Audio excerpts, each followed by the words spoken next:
मित्रों, भारत देश विचित्रताओं का देश है।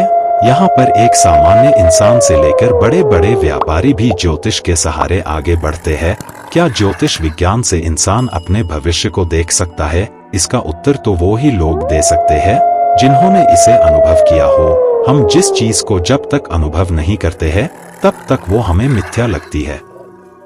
जैसे किसी इंसान की नौकरी नहीं लग रही हो और वो किसी ज्योतिष के कहने पर अपनी दैनिक जीवन में कुछ बदलाव करता है और संयोग से उसकी नौकरी लग जाए तो वो इंसान जिंदगी भर इसे ज्योतिष का चमत्कार ही समझेगा और जिसने इसका अनुभव नहीं किया हो वो इसे बकवास मान सकते हैं। लेकिन आज जो हम आपको किस्सा सुनाने जा रहे हैं वो ना किसी ज्योतिष का है और ना किसी संयोग का। ये किस्सा है एक लड़की के बारे में है जिसने अपनी मौत के 7 साल पहले ही भविष्यवाणी कर दी। कैसे?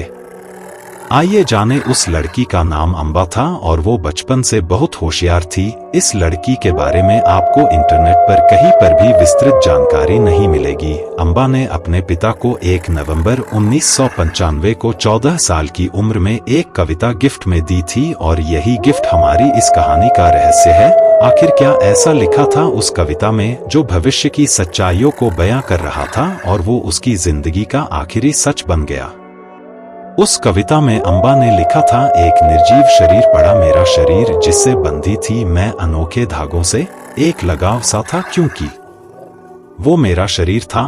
तड़प रही थी मैं एक और सांस जीने के लिए, झूम उठी मैं अपनी आजादी से, मैं उड़ी मैं चली एक नई उड़ान भरने, दिल में एक आस थी एक नजर देख तो लूं, मेरी खत्म होती जिंदगी, मेरा शरीर जो छलनी होकर पड़ा था, खून में लथपथ, यादें 21 साल की, विदाई इस शरीर की, सारे बह गई इस मन से, लेकिन आज मैं उठी और उड़ी, पीछे छोड़ अपनों की सिसकियां, मैं उठी और उड़ी, मेरे नए घर की ओर, मैं अकेली पर मैं थी खुश, आंखों में लिए सपना नए जहां का। अंबा ने अपनी जिंदगी में केवल यही कविता लिखी थी, हालांकि उसे डांस और पेंटिंग का काफी शौक था। अंबा अपने पापा और अपनी एक सहेली सलोनी को अपना सबसे अच्छा मित्र मानती थी। धीरे धीरे अंबा 21 साल की हो गई। उसके पिताजी उसकी वो ही कविता के बारे में सोचकर हमेशा फिक्र करते रहते थे।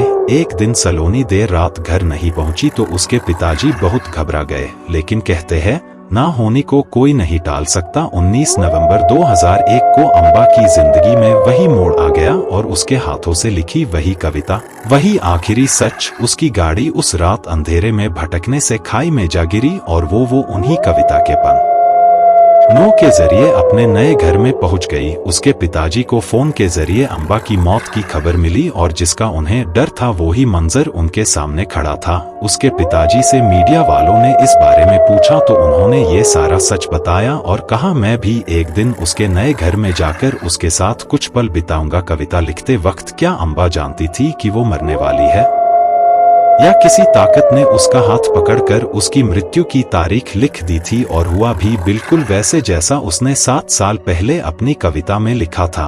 इस तरह के सवालों के आगे कोई विज्ञान या लॉजिक काम नहीं करता है और हम ये मानने पर मजबूर हो जाते हैं कि कोई ताकत है, कोई शक्ति है जो हमसे ज्यादा जानती है और वो बराबर हमें चेतावनी देती है।